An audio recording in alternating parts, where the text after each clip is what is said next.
अस्सलाम वालेकुम दोस्तों, मैं ਤੁਹਾਡਾ ਭਰਾ ਮੀਆਂ ਮੁਹੰਮਦ ਅਫਜ਼ਲ ਬੱਟੂ ਤੇ ਤੁਸੀਂ ਵੇਖਦੇ ਪਏ ਹੋ ਡਿਜੀਟਲ ਕਿਸਾਨ ਪਾਕਿਸਤਾਨ।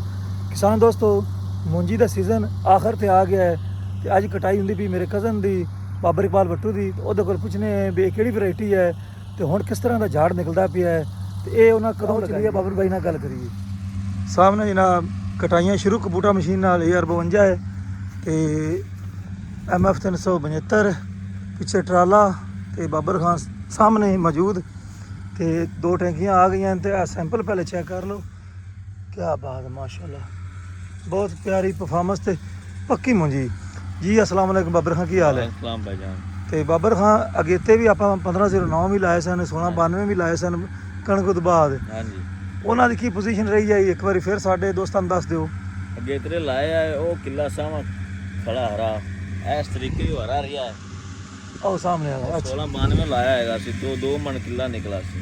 ਅੱਛਾ, ਤੋਂ ਉਤੋਂ ਫਿਰ ਦਾਈ ਲਾ ਦਿੱਤੇ ਨੇ। ਉਹ ਕਟਾ ਤੇ ਦੁਬਾਰਾ ਲਾ ਦਿੱਤੇ। ਹਾਂਜੀ, ਹੁਣ ਤਾਂ ਵਧੀਆ ਖੜੇ ਨੇ ਹੁਣ ਮਾਸ਼ਾਅੱਲਾ। ਵੇਖਨੇ ਕੀ ਕਰਦੇ ਨੇ ਉਹ। ਅੱਛਾ, ਤੇ ਹੁਣ ਮੈਨੂੰ ਦੱਸੋ ਵੀ ਇਹ ਜਿਹੜੀ ਵੈਰਾਈਟੀ ਕਟਾਈ ਹੁੰਦੀ ਵੀ ਇਹ ਕਿਹੜੀ ਹੈ? ਇਹ 1509 ਹੈ। 1509 ਇਹਨੂੰ ਕਦੋਂ ਲਗਾਇਆ ਹੈ? ਇਹਨੂੰ ਲਾਇਆ ਭਾਰੀਆ ਮੱਕੀ ਤੋਂ ਬਾਅਦ, ਬਾਰੀਆ ਮੱਕੀ ਤੋਂ ਬਾਅਦ ਲਾਇਆ ਹੈ। ਜੁਲਾਈ ਦੇ ਐਂਡ ਤੇ ਤਕਰੀਬਨ। ਅੱਛਾ, ਤੇ ਕੈਸੀ ਹੈ? ਅੱਛੀ ਖੜੀ ਹੈ ਫਿਲਹਾਲ ਤਾਂ। ਜਿਹੜਾ ਨਾ ਮੁਤਮਿਨ ਹੋ। ਤੇ ਕਿੰਨੀਆਂ ਟੈਂਕੀਆਂ ਆ ਗਈਆਂ ਟਰਾਲੇ 'ਚ? ਇਹਦੇ ਜ਼ਿਆਦਾ ਦੋ।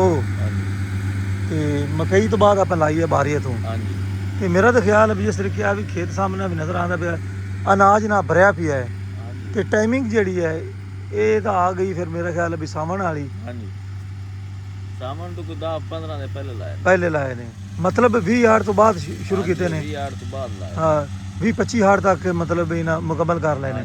ਤੇ ਉਹ ਟਾਈਮਿੰਗ ਬੈਸਟ। ਅੱਛਾ ਰਿਜ਼ਲਟ ਆ, ਐਵਰੇਜ ਵੀ ਠੀਕ, ਖਰਚਾ ਵੀ ਥੋੜਾ ਪਾਇਆ। ਬਾਬਰ ਖਾਨ ਮੈਨੂੰ ਦੱਸੋ ਵੀ ਕਟਾਈ ਤੋਂ ਬਾਅਦ ਕਣਕ ਲਾ ਰਹੇ ਹੋ? ਕਣਕ ਤਾਂ ਸੋਚਾ ਲਾਵਾਂਗੇ, ਲੇਕਿਨ ਕਣਕ ਦੇ ਜਿਹੜੇ ਹਾਲਾਤ ਚੱਲਦੇ ਪਏ ਨੇ ਉਹਨੂੰ ਵੇਖਦੇ ਨਜ਼ਰ ਰੱਖਦੇ ਹੋਏ ਜਿਹੜਾ ਨਾ ਕਣਕ ਨੇ ਲਾਉਂਦੇ ਪਏ। ਹੁਣ ਇਹਦੇ ਤੇ ਸ਼ਾਇਦ ਰਾਹ ਲਾਈਏ ਤੇ ਜਾਂ ਫਿਰ ਵੇਲੀ ਛੱਡ ਦੇਈਏ। ਉੱਤੋਂ 2 ਮਹੀਨੇ ਪਈ ਰਹੇ ਸੀ, ਉੱਤੋਂ ਬਾਰੀਆ ਲਾ ਦੇ ਸਾਂ। ਇਹ ਆਪਸ਼ਨ ਆ। ਅੱਗੇ ਕਣਕ ਲਾਉਣੀ ਸੀ ਸਾਰੀ, ਕਿਉਂਕਿ ਹੁਣ ਰੇਟ ਹੀ ਹੁੰਦਾ ਕੋਈ ਨਹੀਂ ਹੈਗਾ। ਇਸ ਟਾਈਮ 2700-2800 ਨੂੰ ਵਿਕਦੀ ਪਈ ਹੈ, ਜਿੱਦੇ ਹੁਣ ਉਹਦੀ ਡਿਮਾਂਡ ਹੈਗੀ ਹੈ। ਉਸ ਟਾਈਮ ਉਹਦੀ ਸਪਲਾਈ ਵੱਧ ਜਾਣੀ ਹੈ ਤੇ ਡਿਮਾਂਡ ਤੋਂ ਉਹਦੀ ਕਿਸੇ ਹੋਣੀ ਕੋਈ ਨਹੀਂ। ਇਸ ਵਜ੍ਹਾ ਤੋਂ ਜਿਹੜਾ ਨਾ ਕਣਕ ਨੂੰ ਨੇੜੇ ਨਹੀਂ ਜਾਂਦੇ ਪਏ। ਅੱਛਾ, ਘੱਟ ਤੋਂ ਘੱਟ ਕਿੰਨਾ ਰੇਟ ਹੋਣਾ ਚਾਹੀਦਾ ਹੈ? ਘੱਟ ਤੋਂ ਘੱਟ ਵੀ 4000 ਤੋਂ ਪਲੱਸ ਹੋਣਾ ਚਾਹੀਦਾ, ਕਮ ਤੋਂ ਕਮ 4000 ਤਾਂ ਹੋਣਾ ਚਾਹੀਦਾ ਨਾ। 4000 ਹੋਣਾ ਚਾਹੀਦਾ ਹੈ। 4000 ਤੇ ਮਤਲਬ ਹੋਵੇ ਤੇ ਖਰਚੇ ਪੂਰੇ ਹੁੰਦੇ ਨੇ। ਕੋਈ 1000 ਰੁਪਈਆ ਹੋਵੇ ਤੇ ਫਿਰ ਕੋਈ 20-30 ਰੁਪਈਆ ਬਚਤ ਆ ਜਾਂਦੀ ਕਿੱਲੇ ਮਗਰੋਂ। ਵਰਨਾ 5000 ਘੱਟ ਤੋਂ ਘੱਟ 5000 ਤਾਂ ਪੱਕਾ ਹੋਣਾ ਚਾਹੀਦਾ ਨਾ ਰੇਟ। ਤੇ ਹੁਣ ਬਸ ਆਪਣੇ ਖਾਵਣ ਦੀ ਲਾਓਗੇ? ਹਾਂਜੀ, ਹੁਣ ਖਾਵਣ ਦੀ ਕੋਈ 2 ਕਿੱਲੇ ਲਾ ਸਾਂ, ਡੋਕਰਾਂ ਨੂੰ ਦੇ ਸਾਂ, ਕੋਈ ਆਪ ਲਾ ਸਾਂ ਬਸ। ਜੀ ਠੀਕ ਹੋ ਗਿਆ। ਤੇ ਟੈਂਕੀ ਫੁੱਲ ਹੋ ਗਈ ਜੀ। 2 ਟੈਂਕੀਆਂ ਉਤਰ ਗਈਆਂ ਨੇ ਤੇ ਆ ਤੀਜੀ ਲੈਣ ਲੱਗੀ ਜੇ।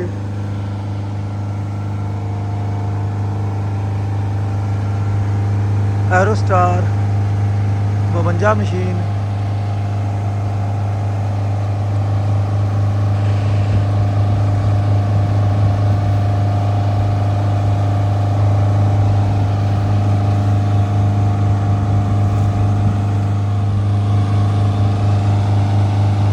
ਬੂਮ ਨਿਕਲਣ ਵਿੱਚ ਪ੍ਰੋਬਲਮ ਆ ਰਹੀ ਹੈ ਮਸ਼ੀਨ ਨੂੰ।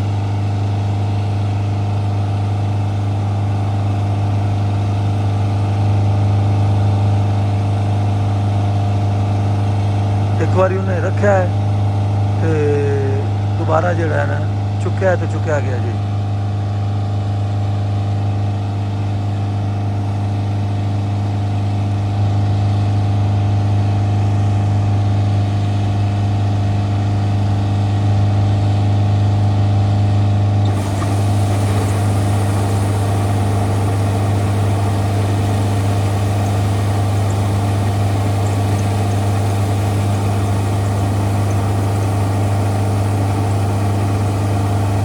ਦੋਸਤੋ ਇਹ ਤਰੀਕਾਕਾਰ ਜੀ। ਬਾਬਰ ਖਾਨ ਤਰਪਾਲ ਲਾਓਗੇ? ਹਾਂਜੀ ਭਾਈ, ਤਰਪਾਲ ਉਹ ਟਰੈਕਟਰ ਤੇ ਪਰਾਂ ਪਈ ਹੁੰਦੀ, ਹੁਣ ਉਹ ਲਾਣੇ ਆ ਸਾਈਡਾਂ ਤੇ। ਠੀਕ ਹੋ ਗਿਆ। ਤੇ ਫਿਰ ਦੋਸਤੋ ਪੂਰੇ ਆ ਜਾਸਣ, ਫਿਰ ਤਾਂ 5 ਕਿੱਲੇ ਵੀ ਹੋਏ ਤੇ ਆਰਾਮ ਨਾਲ ਪੂਰੇ ਆ ਜਾਸਣ। ਤੇ ਉਮੀਦ ਹੈ 50 ਪਲੱਸ ਜਿਹੜੀ ਹੈ ਨਾ ਪੈਦਾਵਾਰ ਨਿਕਲੇਗੀ। ਤੇ ਜਿਹੜਾ ਮਾਰਕੀਟ 'ਚ ਰੇਟ ਹੈ ਉਹ ਚੱਲਦਾ ਪਿਆ 3800 ਤੋਂ ਲੈ ਕੇ 45-4600 ਤੱਕ। 45-4600 ਵਾਲੀ ਮੁੰਜੀ ਉਹ ਹੈਗੀ ਜੇ ਦੋਸਤੋ ਜਿਹੜੀ ਹੱਥ ਕੋਟਵੀਂ ਹੈ। ਤੇ ਮਸ਼ੀਨੀ ਜਿਹੜੀ ਹੈ ਉਹਦਾ ਰੇਟ ਜਨਾਬ 3800 4041 ਹੋਏਗਾ ਜੀ।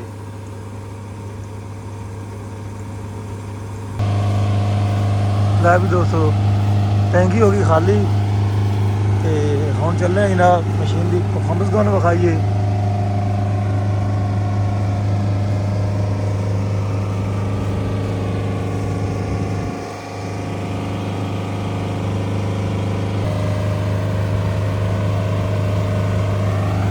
ਤੇ ਦੋਸਤੋ ਇਹਦਾ ਜਿਹੜਾ ਬੂਮ ਹੈ ਉਹ ਕੋਈ ਪ੍ਰੋਬਲਮ ਕਰ ਗਿਆ ਤੇ ਉਹ ਥੱਲੇ ਨਹੀਂ ਗਿਆ।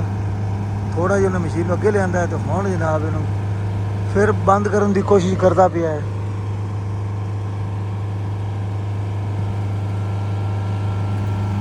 ਤੇ ਹੁਣ ਆ ਕੇ ਲੱਗ ਗਿਆ ਜੀ।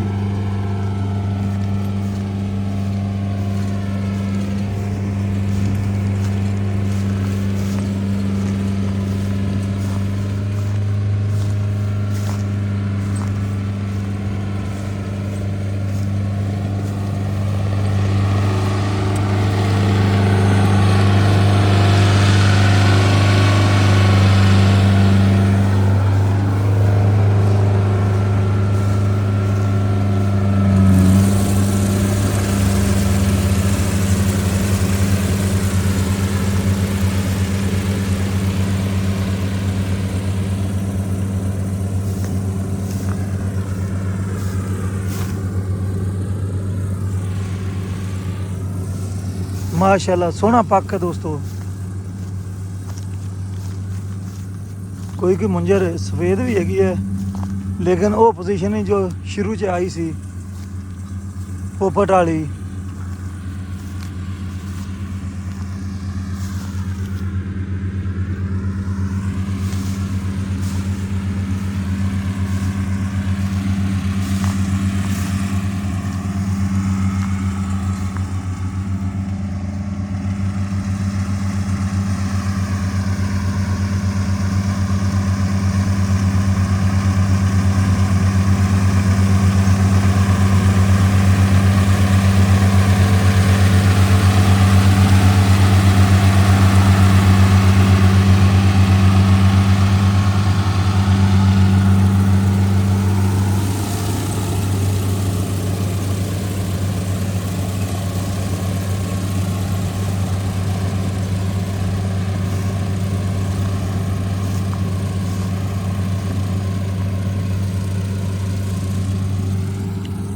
ਤੇ ਕਣਕ ਦੇ ਬਾਰੇ ਮੈਂ ਆਪਣੇ ਵੀਰ ਭਰਾ ਨੂੰ ਦੱਸਦਾ ਚੱਲਾਂ ਵੀ ਇਸ ਵਾਰੀ ਕਾਫੀ ਕੰਮ ਕਾਸ਼ਤ ਹੁੰਦਾ ਪਿਆ ਰਕਬਾ ਤੇ ਹਕੂਮਤ ਨੂੰ ਚਾਹੀਦਾ ਹੈ ਵੀ ਫੌਰੀ ਇਕਦਾਮਾਤ ਕਰਨ ਤੇ ਜਿਹੜੀ ਹੈ ਨਾ ਕਣਕ ਦੀ ਜਿਹਨੂੰ ਆਖਦੇ ਨੇ ਇਮਦਾਦੀ ਕੀਮਤ ਹੈ। ਹਾਲਾਂਕਿ ਇਮਦਾਦੀ ਵਾਲਾ ਰੌਲਾ ਕੋਈ ਨਹੀਂ ਹੈਗਾ। ਕਿਸਾਨ ਕਣਕ ਵੇਚਦਾ ਤਾਂ ਉਹਦੇ ਪੈਸੇ ਲੈਂਦਾ, ਇਮਦਾਦ ਨਹੀਂ ਲੈਂਦਾ। ਤੇ ਬਾਕੀ ਹਕੂਮਤ ਨੂੰ ਚਾਹੀਦਾ ਮਿਹਰਬਾਨੀ ਕਰੇ ਤੇ ਰੇਟ ਕਮ ਸੇ ਕਮ 5000 ਦਾ ਅਨਾਉਂਸ ਕਰੇ ਤਾਂ ਕਿ बाकी जो रकबा बचता है ना वो तो कणक काश्त हो जाए ताकि मुल्क में आटे का बुरहान ना होवे। सामने चेक कर लो आलू ही आलू लगे पे जी।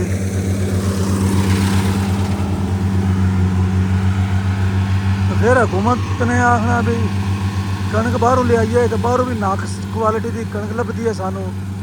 तो मेहरबानी करनी चाहिए हुकूमत नूं ते किसानों वास्ते कुछ अच्छे इकदाम करन जिहदे विच ट्रैक्टरां दी कीमतां पिछले दिनों फिर वधा दित्तियां, टैक्स लग गया है। तो उहदे विच कंपनी की मेहरबानी है भी उन्हां कीमतां बरकरार रखियां ने। जे अगर वो सेल्स टैक्स वो भी उवें लगा देंदे तो ट्रैक्टर तो पहले ही खरीदे नहीं जा रहे किसानों तो फिर किसानों ने असलों ही नहीं खरीदने है। तो कंपनी की मेहरबानी हैगी भी उन्हां ट्रैक्टर नहीं वधाए लेकिन हुकूमत ने सेल्स टैक्स वधा दिता है। उन्हां सेल्स टैक्स की बजाय ਵਿੱਚ ਉਹਨੂੰ ਐਡਜਸਟਮੈਂਟ ਕਰ ਦਿੱਤਾ ਪਹਿਲੀਆਂ ਕੀਮਤਾਂ ਦੇ ਵਿੱਚ ਤੇ ਟਰੈਕਟਰਾਂ ਦੀ ਕੀਮਤ ਜਿਹੜੀ ਹੈ ਉੱਥੇ ਹੀ ਬਰਕਰਾਰ ਰਹੇਗੀ। ਵਰਨਾ ਟਰੈਕਟਰ ਤਾਂ ਪਹਿਲੇ ਹੀ ਨਹੀਂ ਖਰੀਦੇ ਜਾ ਰਹੇ ਸਨ ਤੇ ਹੁਣ ਮੇਰਾ ਖਿਆਲ ਹੈ ਟਰੈਕਟਰ ਫਿਰ ਅਸਲੋਂ ਨਹੀਂ ਖਰੀਦੇ ਜਾਣੇ ਸਨ ਜੋ ਹਾਲਾਤ ਜ਼ਮੀਂਦਾਰਾਂ ਕਿਸਾਨਾਂ ਦੇ ਹੈਗੇ ਨੇ। ਤੇ ਬਹੁਤ ਹੀ ਕਮਾਲ ਦੀ ਪਰਫਾਰਮੈਂਸ ਹੈ। ਤੇ ਕਿਸਾਨ ਵੀਰ ਭਰਾ ਆਪਣੇ ਆਪਣੇ ਏਰੀਏ ਦੇ ਵਿੱਚ ਕਿੰਨੀ ਤੁਸੀਂ ਕਣਕ ਲਾਉਂਦੇ ਪਏ ਹੋ ਉਹ ਲਾਜ਼ਮੀ ਦੱਸਣੀ ਜੇ।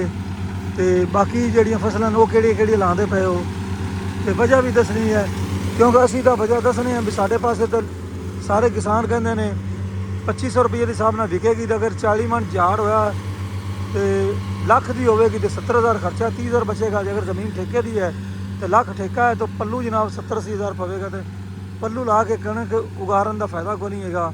ਇਸ ਵਾਸਤੇ ਸਾਡੇ ਪਾਸੇ ਕਣਕ ਕੋਈ ਨਹੀਂ ਲੱਗਦੀ ਪਈ, ਘੱਟ ਲੱਗਦੀ ਪਈ ਹੈ। ਤੇ ਬਾਕੀ ਤੁਸੀਂ ਆਪਣੀ ਕੀਮਤੀ ਰਾਏ ਆਪਣੇ ਕੀਮਤੀ ਟਾਈਮ ਵਿੱਚੋਂ ਕਮੈਂਟ ਕਰਕੇ ਲਾਜ਼ਮੀ ਦੱਸਣਾ ਜੀ ਤੁਹਾਡੇ ਪਾਸੇ ਕੀ ਪੋਜੀਸ਼ਨ ਹੈ। ਤੇ ਹੁਣ ਮੈਨੂੰ ਤਾਂ ਇਜਾਜ਼ਤ, ਤੁਹਾਡਾ ਭਰਾ ਮੀਆਂ ਮੁਹੰਮਦ ਅਫਜ਼ਲ ਬੱਟੂ। ਅੱਲਾ ਹਾਫਿਜ਼, ਪਾਕਿਸਤਾਨ ਜ਼ਿੰਦਾਬਾਦ।